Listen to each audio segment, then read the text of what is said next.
And we're back, Stripe Show podcast on a Tuesday. I think, it's Tuesday.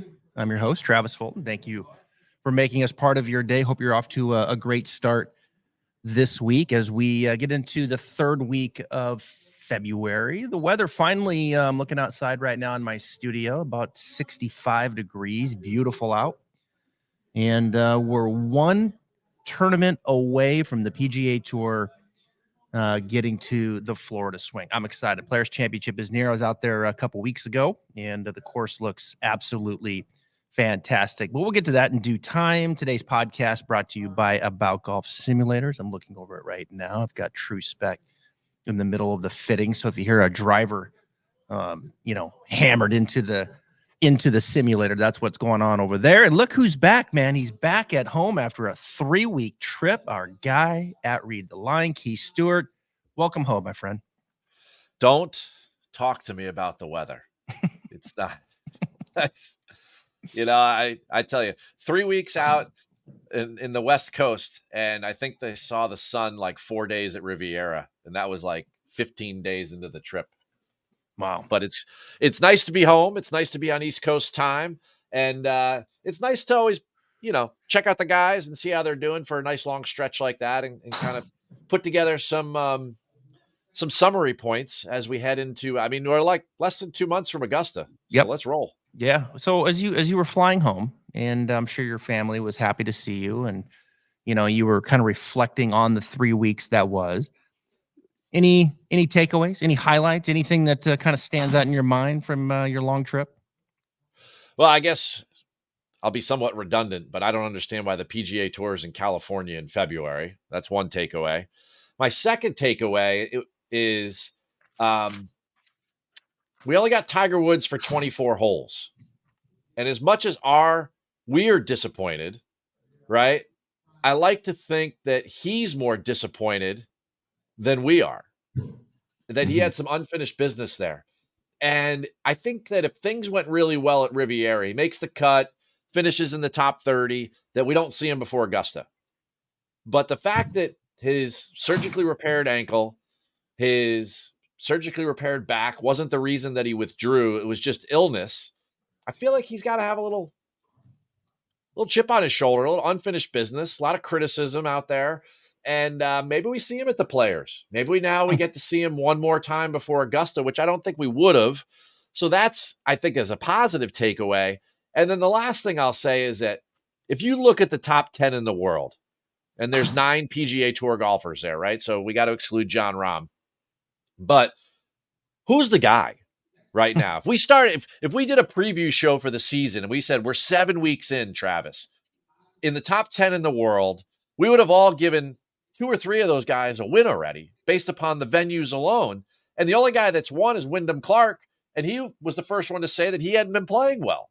So who had Wyndham Clark on their card? So the top 10 in the world, they got some issues to work through with 60 days till Magnolia Lane. So my biggest takeaway from seeing those guys live is that I don't know that any of them get my money at the top of the board until people start to prove to me down there in Florida that they're ready to rock when it comes time for Georgia. Yeah, that's a good point. I did Jason Silva's show yesterday on Sirius, and he asked me, he was on, Anderson Gonzalez was sitting in for Collins, and we were talking about, anybody really stand out to you here over the West Coast swing, and someone we haven't mentioned yet. I'm like, no. I'll go ahead and give you Sam Burns. I think Sam Burns has looked okay. He's got 4 top 10s and looks like he's kind of moving in the right direction. But to your point, Scheffler, his putting's still a mess right now. What's going to happen there? We've talked about it. I don't want to get into it too much right now. He's not putting well. McIlroy kind of getting the engines going. You kind of feel like his iron game is not particularly sharp. Maybe it's Hovland. It seems like the door's open for Hovland to walk through right now and be that guy. You certainly can't put your money on Schauffele and Cantlay. You saw it again on Sunday. Those guys uncomfortable, down the stretch. Now, in all due respect, Cantlay was not feeling great on Sunday, but Schauffele, you can clearly see it, Keith. We've talked about it. This guy chasing is a completely different person than the guy on the lead. You saw it on Sunday. He holes out for eagle. He's one back. He's got all the momentum in the world. What does he do? Bogey, bogey, bogey. And so, I'm not ready to put money on Schauffele down the stretch. You talked about Clark. Homa's struggling right now. Fitzpatrick, I think, is struggling right now. Spieth, I still think it's a bit of a flip of the coin. Colin Morikawa has holes in his game. Tom Kim, JT. I mean, it's hard to wrap your arms around anybody. And I think at the end of the day, man, it's another bad break for the tour right now. I mean, that their top players are not performing at the highest level. Let's throw out a name that's relevant to this week. How about Tony Finau? Tony Finau hasn't gained with his putter. If I have to look at another social media post of a close-up of Tony Finau missing like a 3-footer, right? Mm-hmm. I'm gonna lose it. I mean, you watch those things and you can't forget those strokes. It's not good. It's not good. Insert Will Zalatoris. Maybe he's the positive right now. He's ahead of schedule. His coach, Josh Gregory, will be joining me on Thursday. We're going to get into kind of all things and his journey back, not only revamping his swing, but this long putter. I mean, I never thought I'd see the day that, hey, one of the best putters on tour right now just very well might be Will Zalatoris. And what we're seeing with the long putter. I just can't remember, Keith. I can't remember so many players struggling with the flat stick. Right? Does it just feel that way? Like it just feels like there's a lot of struggling going on with the flat stick. And I know it's hard. The game is hard and this and that, but it just feels like there's just an abundance of it right now. It's not a critique. It's just an observation from my end that we just feel like a lot of the top players, that is the weakness right now of their game. And it's a glaring weakness in many cases. You grip on your clubs like a grip on your world. And the PGA Tour is in a tumultuous state. There's a lot of pressure on these guys, especially the ones that have stayed. There's a lot of question marks. I think they all feel a little bit unsettled, and I think it's showing in their games in different ways where they have weaknesses. And right now, the trend is that you look at the top 10 in the world, and they're all really good ball strikers. They're all the biggest names. They're all really, really good ball strikers, and they have their moments with the putter. And well, that's Hideki, isn't it? That's Hideki. I mean, he kind of he has his moment with the putter, and when it's hot, he rides it, and then he seems like some other things kind of goes his way to help him win, like the 2 kick-ins that he had from 8 inches back to back, and then his short game. Look, we've talked about it many times with Hideki. I don't think he gets the credit he deserves with how good he is around the green. He's one of the best. And we saw it again on full display. But, yeah, Hideki found something with his driver, got a couple kick-ins, got a little hot with the putter, and all of a sudden, Cantlay, kind of spinning the wheels. Xander spinning the wheel. Uh-oh. Hold on. We're live, folks. Let me jump in there for a second while you're Go fixing ahead. your mic. We got a mic issue here. Go ahead. All right. So Hideki was 120-1 on Sunday morning to win. Right? He ends up shooting 62, and he hasn't had a top 10 on the PGA Tour since last year's Players.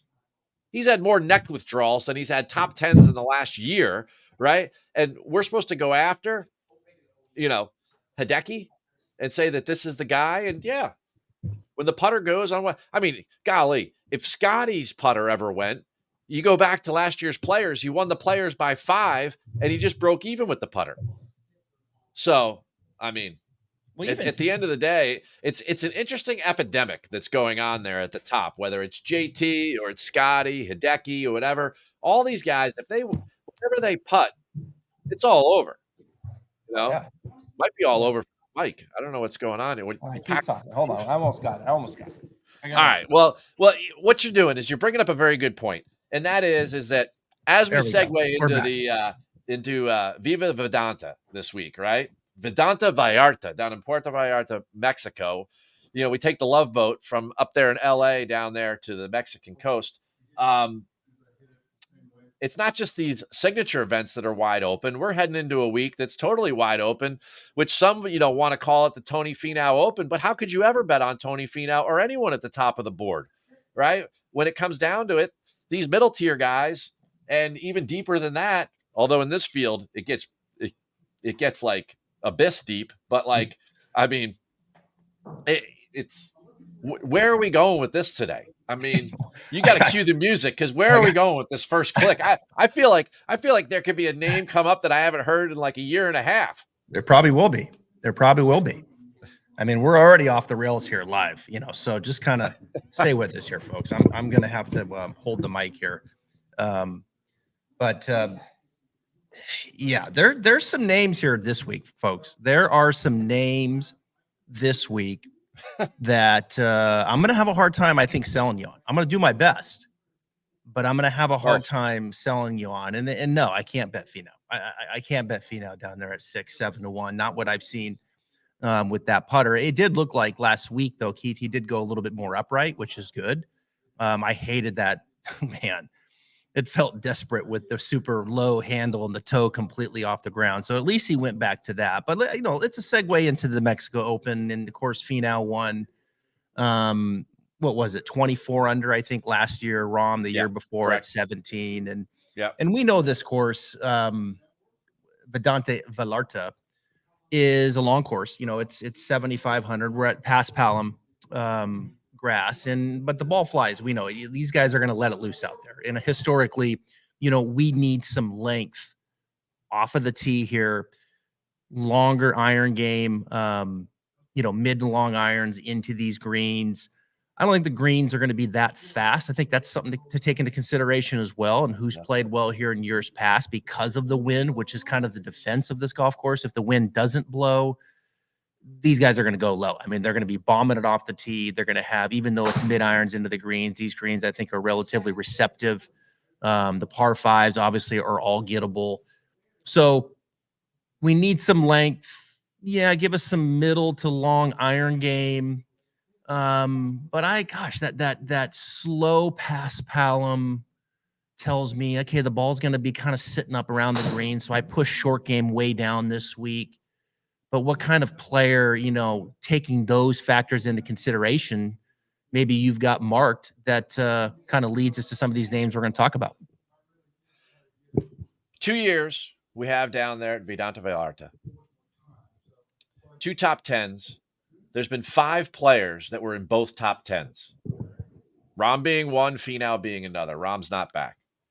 Brendan Wu, Patrick Rogers, and Cam Champ. Cam Champ's finished in the top 10 there twice in the last 2 years. Cam Champ has 4 top 10s in the last 2 years, and half of them have been at this golf course. If that's ever like a credit or a box to check off that length matters, folks, what are we talking about? Right? Long iron play, you're right. And that Seaside Pass Palom creates a number of interesting comps. Certainly the length at Corrales, the Punta Cana course that they play, which is another secondary or weaker field event. Puerto Rico, El Cardinal that we saw back at the Worldwide Technologies. All of these places are great little comps for you to take a look at those fields and how guys not necessarily just putted on the Seaside Pass Palom, but they also performed when they're kind of been like ushered up all of a sudden to being a favorite or something along those lines. I mean, there's not a lot of betting boards where you're going to see Nikolai Hogard at 18-1, or you're going to see Keith Mitchell at 24-1, So, and everyone says, oh, I don't like this number. Well, the number is the number, right? And our job is to pick the winner. So can those guys win, when you don't consider the number? I mean, the fact that the books call them favorites doesn't necessarily make them favorites. I mean, that's been proven for 7 straight weeks here on the PGA Tour. So, at the end of the day, I don't know. I guess to get us started, we're both not going to bet Finau. I don't know that, we go from a week where there were 8 guys at the start on Monday who were under 20-1 in this elite field to 2 guys that are under 20-1. And most people don't even know who the other guy is, Nikolai Hogard. So I don't know. Cue the music. Let's go first click. Here we go.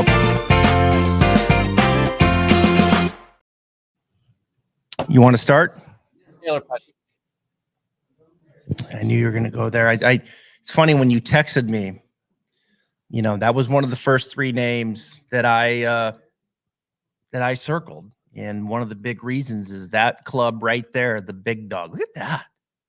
Look at that, Taylor Pendrith swing, like Matt Wolf or something. Taylor Pendrith. Why are we going that way? Well, he has the length requirement. He is one of the longest hitters out there on tour. He's a big modern golfer. We love him there. He's very good on Seaside Paspalum. He's had 5 top 15 finishes his last 7 starts, which has been one of the quiet, nice stretches of golf that anybody has had, I guess because he's Canadian or because he doesn't play in any of the signature events that we don't see him. I mean, how about the fact that we haven't seen most of these guys in almost a month? I mean, maybe some got into waste management, but not very many. For the most part, somebody like Taylor Pendrith has taken advantage of his starts over the last 4 or 5 months. And, I do a ton of writing when it comes to betting on golf. And if I can't develop a story around how a guy is going to win or how a woman's going to win on the LPGA tour, then how the heck can they win? I mean, after the fact, Monday morning quarterback, but we were talking about the comps between Augusta and Riviera all week. So then Hideki wins and he has a green jacket. Any surprises? No, you could see someone writing that story. Was somebody doing it 8 days ago? Of course they weren't, because Hideki didn't have a top 10 in almost a year. But you have to be able to go down that road. Bombers do really well here. Guys that are good long iron players, all right? Taylor Pendrith, when other guys are hitting a 5 iron, he's hitting a 7 iron. That's a huge advantage. And then he's shown that he's comfortable on Seaside Paspalum, which is sticky and slow. So for a number of reasons right there, at the top of the board, I feel like he's the type of guy that could actually win this golf tournament. Yeah, there's no doubt. Yeah, I think Pendrith is a good bet. And I think as we kind of continue to go down that path, I mean, I'm going to look, these kinds of weeks, it's bode well for me just to stay the course with the guys that I like. And I know that we've got to lean a little bit towards some distance, and this guy certainly has it in spades. I would put him in the top probably 30 to 40 guys in driving distance this week. Yeah. And so my first look, I'm gonna go back to Davis Thompson, which I still think things are moving in the right direction for him. I believe in the pedigree of this kid. I think he has what it takes to win on the PGA Tour. Maybe this kind of week is the type of week that we get it. I like to build a model based off the key stats, and like this week, you've got a way out approach, and particularly 175 to 200. Maybe you go even above 200 to kind of take a look there. What is the strokes gain par 5? There's 4 of them this week. A lot of par 4s, some 450 to 500. Driving distance, strokes gain off the tee, kind of push down approach, take a peek at Paspalum. I mean, you kind of weigh all that out and you hit update model, right? And number 1 is Johnny Vegas in the last, let's see, what is it? Last 24 rounds, Johnny Vegas. Number 2 is Taylor Pendrith. Okay, so that's a good bet. See how I paid you off there? Number 2 is Taylor Pendrith. Then you go down to number 10, and it's Davis Thompson. And so I think this is a good place for Davis. You go down and you look at how he's played this year. 21st at the American Express. I don't think really had it at the Farmers. I think he looked really good at Waste Management, where he was 15th. When I think of Davis Thompson, I think of the driver. I think of that being his weapon, his asset. And I think it's been the club that's actually kind of held him back a little bit. I think his iron game has been really good. I think his short game is improving. I think he's had a couple really good putting weeks, 2 of his last 3 outings. And so right now, when I look at Davis, I just need his strength, his driver to come back a little bit. It's not like it's been really bad, but he's been losing a stroke off the tee. So he drives the ball the way he's capable of, and he keeps the rest of his game moving in the right direction, like I've been seeing. I think Davis Thompson is a real look here. All right, let's get in the weeds in a second on Davis, All right. because I think Okay. he represents a really good conversation for the listeners here. And um, strokes gained off the tee is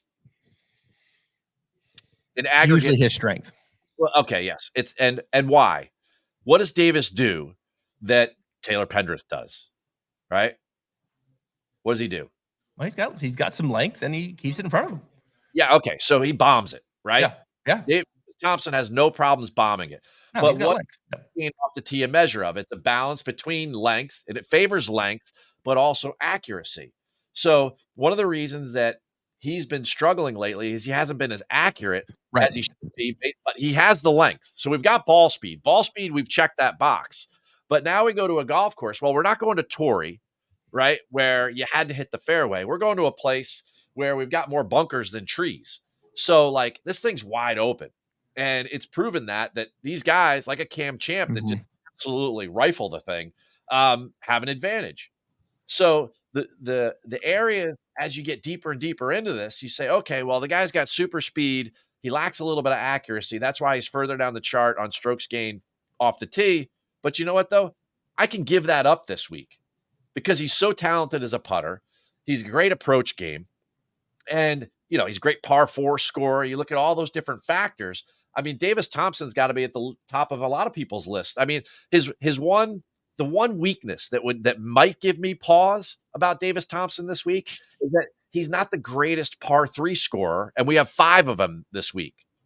So we have a par 71 that's 7,500 yards. And the reason it's not a par 72 is that we have an extra par 3 in there, and we have one less par 4. So if you want to get hypercritical about Davis, you could go there. But everything else kind of checks the box for a guy that just pops up, a la like a Patrick Rogers or a Cam Champ, these guys that have super ball speed, but they're not the most. And it's tough to be accurate at that level and Yeah. that long. You give them a wide open golf course like this to where they can just like let it fly. It's humid, the ball's really flying, and it gives them an advantage over the field. So you know, as you can tell, I've thought a lot about Davis this week, Yeah. and that's what I meant by getting in the weeds on this. I hope that most people, when they listen to us, they understand the levels with which to each of these onions that we peel back the layers. Like I mean, it. I love the Davis Thompson opportunity this week. Will Yeah, I he do be on too. my final card? I don't know, but I love it. Yeah, I do too. Yeah, I do too. I think his iron game has been I like what I saw at Waste Management. Like I said, I think he was clean. He's got to get that driver back on track. All right, so top of the board before I let you drive here. And by the way, folks, Pendrith is coming in at 25-1. Let's see, Davis is around 33 right now. I think 33, 30, 35-1. Yeah. So yeah, a little bit of some odds to chew on there. Which will probably fall way short because we know that someone 225 is probably going to win this thing. So, Finau, of course, is the favorite. He's 7. Nikolai Holgaard is second. Wow. 15-1. Dietrich. Wow. 23-1. Man, I can't go there. Jaeger. Wow. 23-1. I mean, it gets dicey quick as you start coming down the board, but there's Killer Keith, first time. Speaking of driving it with some length, he's right there around 25-1. I mean, I could see myself sprinkling Killer Keith, and I think a guy that's going to be overlooked is Griot. I think Griot right around 25. I think he'll be overlooked as well. I kind of like Griot this week, and his best platform for putting, pass Pelham. He likes this stuff. A lot of people criticize Griot all the time, and he's been playing good lately. He has, right? Griot. I've played Griot. Top of the board, Thompson and Griot are my 2. 7th at the Sony, 20th at the Farmers, 14 at Pebble, Elite Field, 22nd at Phoenix, 44 at Genesis. Mm-hmm. Got to look deeper into Genesis. Griot will be all over my placement and my head-to-head card. He's played good there. He's had good results at Viva Vedanta. Folks, I know it's Vedanta Vallarta, but I'm just having some fun. All right. At the top of the board, I mean, you know where my first click is. That's as low as I'm gonna go. I will play some Griot, but it won't be in an outright. And this question starts to come up as you go further down the board. And that is like you You're start to going to see play these Patrick guys. Rogers. You're going to play Patrick Rogers, aren't you? Well, no, this is my question though. You're going to see. I already brought these 3 names up. They've had Okay. 2 top 10s. Okay, and they're not the big guns. Brandon Wu, Cameron Champ, and Patrick Rogers. These guys' odds are half of what they normally would be, but because of course history, they're up there. And I mean, have they shown us anything lately? I mean, are you going to touch any of these guys? I mean, let's do a little buy sell. Even from a top 10 point of view, before we even get into winning, would you have these guys three-peat in the top 10? First one was Brandon Wu. No. We'll go Wu, Rogers, and Champ. You pick the order. Man, of those 3. Okay. So of my confidence picks of those 3, I would go Rogers, Wu, Champ. That would be my confidence of the 3 in that order. I would question your confidence. Okay. Well, hey, look, I haven't sniffed a winner this year, so go ahead and beat me down. No. The point is the conversation, right? Yeah. Like the question becomes, do you go down the road of, do I want Brandon Wu or Cam Champ, or do I want a guy like Michael Kim who has the skill set and has been playing better lately? I'd go Kim for sure. Of those 4, I would go Kim. There's no doubt. Yeah. Do I want Maverick McNeely? No doubt. Right. So, no doubt. I don't care that Alejandro Tosti had 1 top 10 there in 2 years, right? Like I need to see a little championship form here. I mean, even the guys that have been winning have had some semblance of form at some point recently that we could point to say, hey, and the fit was good and go from there. It just, I guess, don't rely too heavily on course history when it comes to this week, maybe is what I'm saying with this wide open of a field. How do you feel about that? I think that's accurate. I think you have to. Yeah, I do. I think you got a course history. There's always a little value there, but in this particular one, I think I'm pushing it down with this field. It feels much more open this week. Again, based off some of the things that we've talked about up to this point. It just feels more open in general, week in and week out on the PGA Tour, given the holes that we talked about, even in the top players. You go to course history. Obviously Finau is the man, first and a second. Brandon Wu, you mentioned, a third and second. Cameron Champ, 2 top 10s. Patrick Rogers, 2 top 10s. Grillo was 5th last year. Davis Riley, I mean, forget it. He's a completely different version of himself. He was 5th last year. Yeah. Other guys that were top 10s, you've got Ben Taylor, I think was in the top 10 last year. Lipsky, Brandlet, Harry Hall, Toasty, Harry Hall, Hostler, who loves these kinds of greens as well. And so would you go, all right, here's a guy, Marcus Hubbard, striking the cover off the golf ball. Would you rather reach and go with Hubbard? I look at Hubbard right now coming in at 30, he's 40-1. Brandon Wu 45-1. I feel like I got to go I feel like comparing apple to apples would be like Michael Kim and Mark Hubbard, right? And I'm going to go Kim just because they're both great approach players. I think that Kim has a tendency to score better. So that's where I would lean on that. That's one of the reasons why I like Mav McNeely. He's shown some semblance of form with his approach game, which is the weakness for him. But he had those nice top 40s there on the West Coast, and then he's 6th at Waste Management. I watched him play a bunch of golf there. Matt McNeely's longer than you think. Little room off the tee here is going to help him too. Oh, yeah. Yeah, but really the weakness in his game for McNeely coming out of this injury has been his approach game. And he's been decent lately. Yeah. He gained almost 3 strokes at Waste Management, and then he comes in 6th. And that putter is definitely his differentiator device. So it's a magic, yeah. Yeah, and based upon what we know about Mark Hubbard and Michael Kim and a Maverick McNeely, I mean, Kim's already won on tour, and he did it at a place where he had to score a lot. Mav McNeely, the pedigree there is a little bit higher than that of Mark Hubbard. So if I got to go through the 3 of those guys, I mean, you could tell who I'm favoring. Yeah. I think I agree with all that. I think based off what you said there, and as we get into the 40s and the 50s, I mean, this is the conversation, folks. We haven't mentioned Doug Gim yet. 45, I'll probably pass. Aaron Rye, 50, I'll probably pass. But yeah, there's Wu. Rio's in this is in this class as well, which I think is an interesting name. Mackenzie Hughes, probably his short game is going to be neutralized a little bit more this week. We saw him pop last week. McNeely looks healthy. I agree with all that. Then you got Eckroat.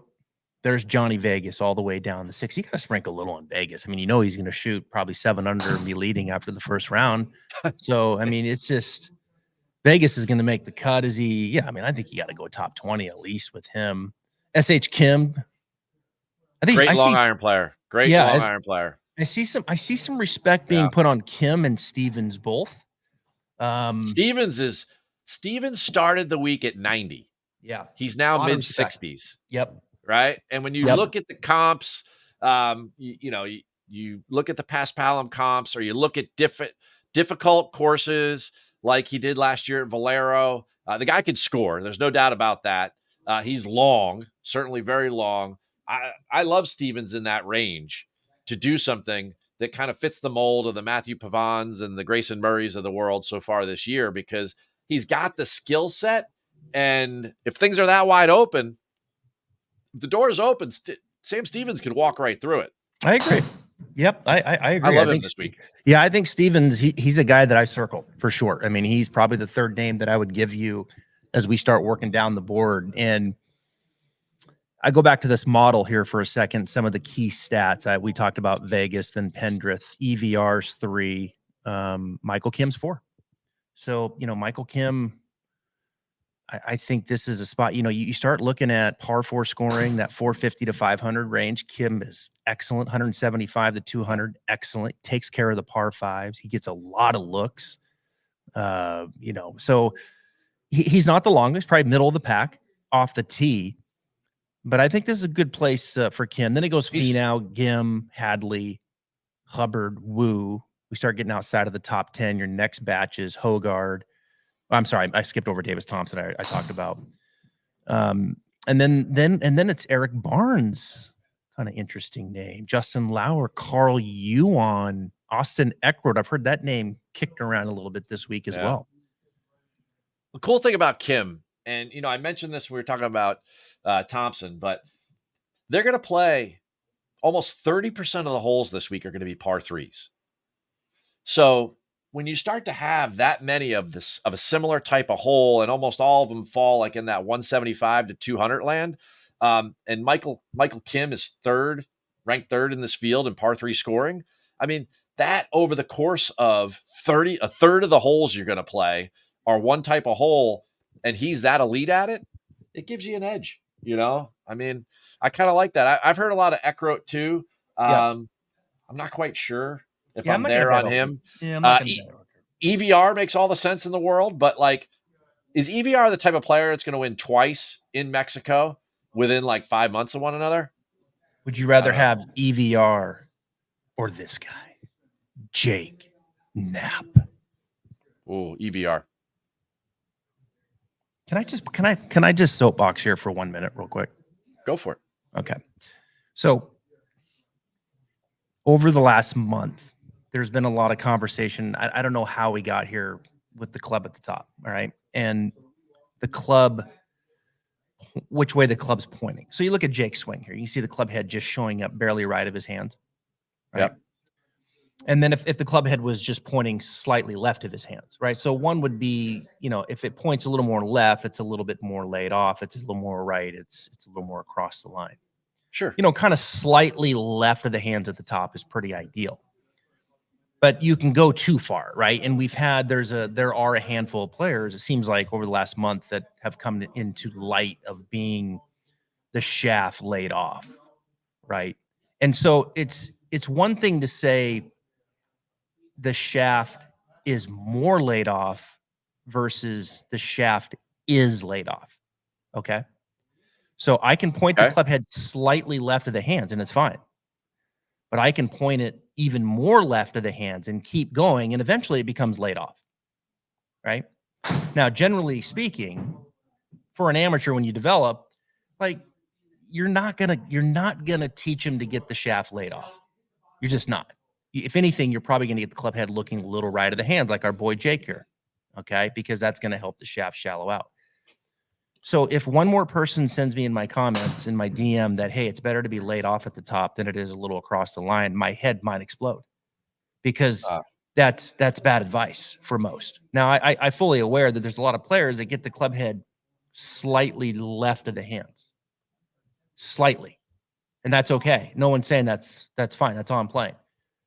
But you don't get it laid off. Don't get it laid off, because if you get it laid off, like for most, it's hard to overcome. Anyway, all right, that's that. So you look at Jake. See the club head slightly right of the hands, I mean, you pay too right? much attention to social Look at media. this. See this. See the look at the club. Now look at coming down. Look at that. I mean, that's good action right there. I mean, Oh, Jake's got some damn good action. I mean, oh, that's some clean stuff. He's getting a lot. He's got a cool swing. He kind of slings it. He kind of checks a lot of boxes. Jake Knapp gonna win this thing. The flavor of the month. He gonna win it. so didn't really have a lot of.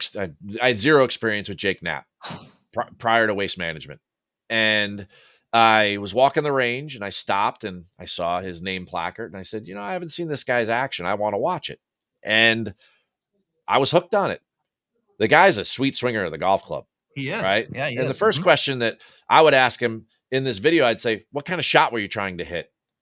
Because if he was trying to formulate a draw, he might have tried to wind the club up a little more across the line. The guy in the shadow right there at the bottom, was he on the hand line? Where was he filming from? I mean, there's so many factors that come All into right, play here.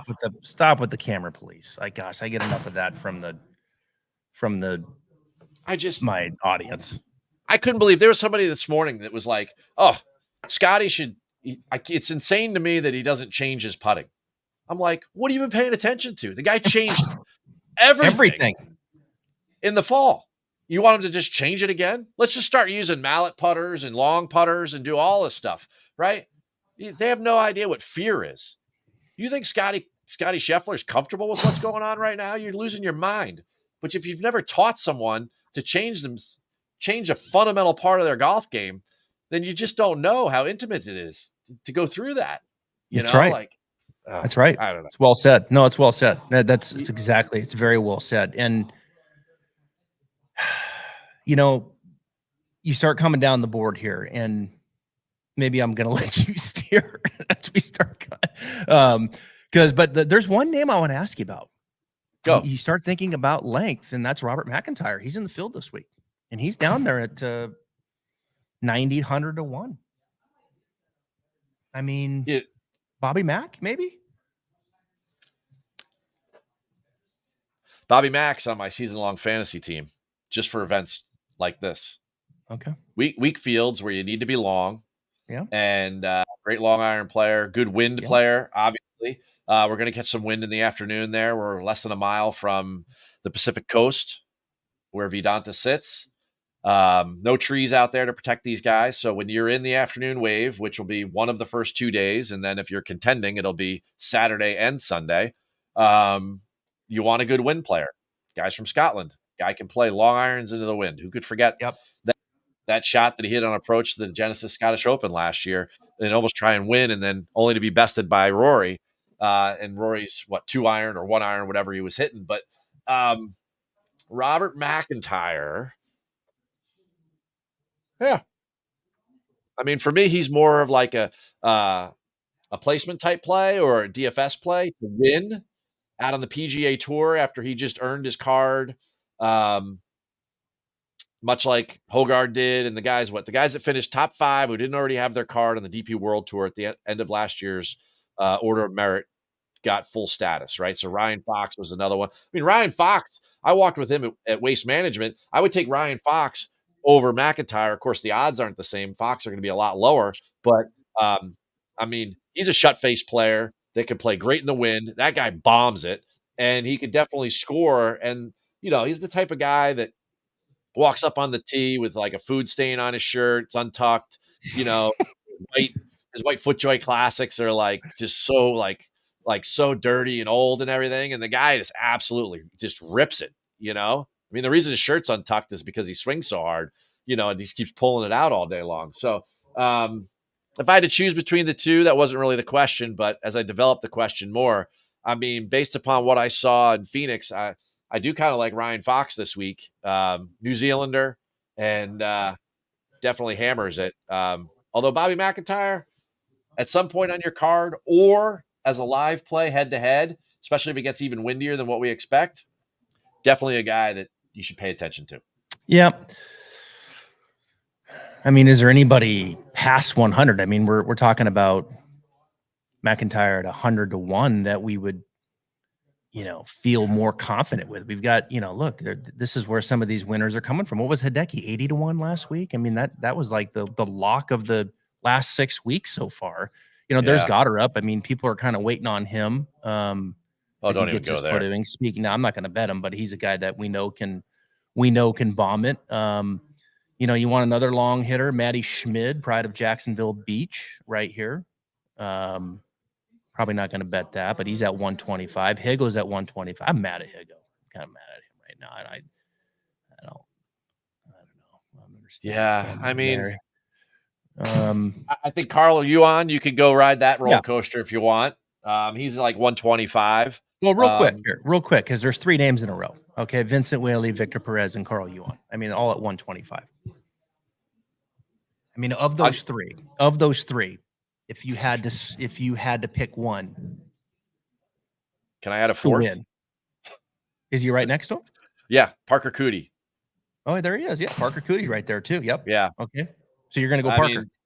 I mean, check your model. Parker Cootie should be up there. I mean, he Parker Cootie moves it, putts it. Again, we're talking about limited experience these guys have on this golf course here in that range there. Vincent Whaley certainly can move the golf ball off the tee. I've seen it live on the golf course, and I mean, away from the PGA Tour. So Vince practices with a student of mine all the time, and you know, it's impressive. So he's definitely somebody that's going to be low value, high owned, because he's also a popular name there at the bottom of the board. But man, I think I'd go Yuan. Oh, yeah. Well, Yuan or Cootie is where I'd go. Yeah, sorry. I think I got lost. Well, you told me to go back to the model, so I did. Okay, and Carl Yuan is 14th in the model. Yeah, he's gonna be way up there. He's Victor one Perez, of your 16. Yeah, Carl Yuan's like basement and ceiling is like a skyscraper. You know, like and he's gonna ride like the express elevator like the whole week for you. So, I mean, he's the type of guy that, you know, can make it on the cut line and shoot like the course record on Saturday and then shoot 80 on Sunday. You know, and you're gonna have to stomach that whole thing. But another Jack's Beach guy, Carl Yuan. Oh, I gotta get. It's windy there. Yeah, I gotta get him in here. You know. All right, so we keep moving down the board. The thing that's baffling about Yuan, right? Yeah. As we dig into this a little bit, the guy's super long and he's not good on par fives. So what does that tell you? Right? And when I say he's super long and accurate off the tee. Like he's top 5 in the field for strokes gained off the tee, but he's obviously not scoring with either his long irons, right? Or he's not scoring when he's close. So that would give me pause, because these guys are going to destroy these par fives at this place, right? You've got 4 basic par fives that they can almost get 2 and 2. And then you've got the short drivable hole in the front, 7, that's like 295, right? So like, that's why Yuan like can drive you mad. One week to take him, because fair point. There aren't a ton of guys that are going to like at the Sony, where it was a much deeper field, where he was contending for a little while there and then he fell off. There aren't as many guys that are going to run past him should Carl jump to the top 5 of the leaderboard. Yeah. I think now that you've been discussing Ryan Fox, I've been kind of doing a little more research. I think Ryan Fox is an interesting name this week. Oh yeah. You know, as I look through there, yeah. I think Ryan Fox is is a really solid look this week. Justin Lauer's in the top 20 of that model too, as we work Justin down Lauer, in he's made 3 150 cuts in a row. range. Yeah, Justin Lauer's in 150 range. Lanto Yeah, Griffin's not very played well long here. though. What's that? I think Lanto's played well here, hadn't he? He's 150. Or no, I don't maybe he know. hasn't. I Maybe don't know. no. I've got him confused with someone else. No, it's not Lanto. Justin Lauer pops because he's made 3 cuts in a row. He's good on Seaside Paspalum. He's not the longest player, but you know, he's good. So you're going to take Parker over Pearson Cootie. I mean, here's Pearson down here at what, 225 right now. Yeah, You're going to take Parker. Wow. Okay. So Parker Cootie. I'm going to take neither, but Parker Cootie is 100 and Pearson's 150. Yeah. Yep. Pearson's the better player. By what measure currently? Well, he was a better college player, wasn't he? Whoa. No? Yes. No, you're right. You're right. I thought he was.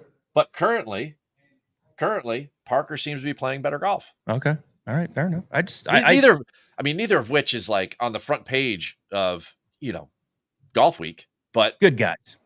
I had them on the pod together. Just fantastic guys. Yeah. Like Eckroat. I mean, all these young stars, like we love them. Even S.H. Kim, these guys are so talented. They're unbelievable. But at the same time, it's this is an opportunity this week for them to kind of eke their way up, similar to the way that like Corrales is at Punta Cana, or these secondary field events that these guys have played well. I mean, you got to look at those comps and how did they play? Speaking of good guys, Jimmy Stanger. Yeah, good guy. He's see that putting green behind me. He's been in here a few times. He's working with Marcus on his putting. Really, really good guy. Look, now we're down there in the weeds, folks. Here's where the winner's going to be. And I've already mentioned a couple of these names. So one of them that ranked pretty high on his skill set was Eric Barnes. So looks like I need to play Eric Barnes at 225 to 1. So that's going to have to, I'm playing Barnes. That's my long shot. I mean, down there, and Max Gracerman's in the field. Oh, Max, Jersey boy. Great golfing family. Unbelievable. Max Gracerman went to Duke. Unbelievable player. He won the New Jersey State Open as a teenager. Max might be an interesting look this week. Yeah, he just got out on tour. Top 20 maybe. If you wanted to. I don't know if I'd bet him to win. I'm just kind of going down the skill set here right now and picking out guys that fit the model that I've built. And I think give me the first name on that model, right? Tony that people would the people wouldn't that I might not even. Johnny Vegas is too. Johnny Vegas is watching this. It was the Stripe Show, right? What? Call you on? How many rounds you want? How many rounds you want? How far do you want me to go back? 36. I mean, most of these guys haven't played. They haven't played. Okay. Right. So we're going 36. All right. So here. Yeah. So pay attention. Yeah. Number one's Johnny Vegas. All right. What's the first name that Michael I might Kim. Not know? Yeah. Okay. I got you. Well, Smalley. I mean, Smalley's checking out if he could putt Smalley's the ball in the ocean. No. He finished top 10 here a couple years ago. Okay. I'm just all right. Never mind. Did you see him at Riviera? Because I saw him at Riviera. Last in the field. Okay. So a name that you're not thinking of. You're thinking of Aaron Rye, Caleb Taram, if you want to go way down. How about how much his odds have dropped? If you want to go way down, I mean, look, Caleb Taram, he gets a lot of opportunities. He's got great length off the tee. He's going to chew you up. His iron game is solid. I wonder where his even odds are. 300. Yeah, and there's another one. I think Barnes. I think Taryn is probably the two bombers that I would throw in. That's my two long shots. Kind of going down. I like Ryan Fox. I'm playing Ryan Fox. I'm definitely playing. I'm not going deeper than Stevens. I'm definitely playing. No, hold on. I want to keep coming down here. I'm we got to have some fun with some of these names here. Sammy Valimaki. Oh yeah. You know Preston what? Down Stanley. Blaine Hill. Can I interest you in Blaine Hill for a Valimaki's a bomber, dude. yeah. I bet you in a lot of models he's popping up. For sure. Yep. Cristobal Del Solor. Yeah. All right, as far as I go, I can't go. I can't. My head hurts going down this far. It's 50 minutes. Wrap this thing. All right, good stuff. Mexico Open. Let's get a winner. Look, one of these first looks is going to come through. It's been a weird start to the year. There's no doubt. Oh, just a very strange start to the year. Obviously, the fragmentation in pro sports, the tour, and all these long shots coming in, and last week, Tiger going down. Spieth can't sign a scorecard correctly with math. I mean, it's just been bizarre. So, what do you think? What's the most bizarre thing we're going to see this week? I mean, like, there's going to be something like weird that's going to happen. Like, is Phil Mickelson going to show up in the gallery and like follow, like Tony Finau around or something? I mean, Greg Norman designed the course. Is he going to come hand out the trophy? He might. Huh. He might. I don't think so. Mexico Open, Florida Swing next week, buddy. Yeah, Cognizant Classic at the Palm Beaches. Yep. And you'll be here for the players, so we'll do in studio if we can. Players Championship Week, which is right around the corner, and I think that's enough for the day. Good job, man.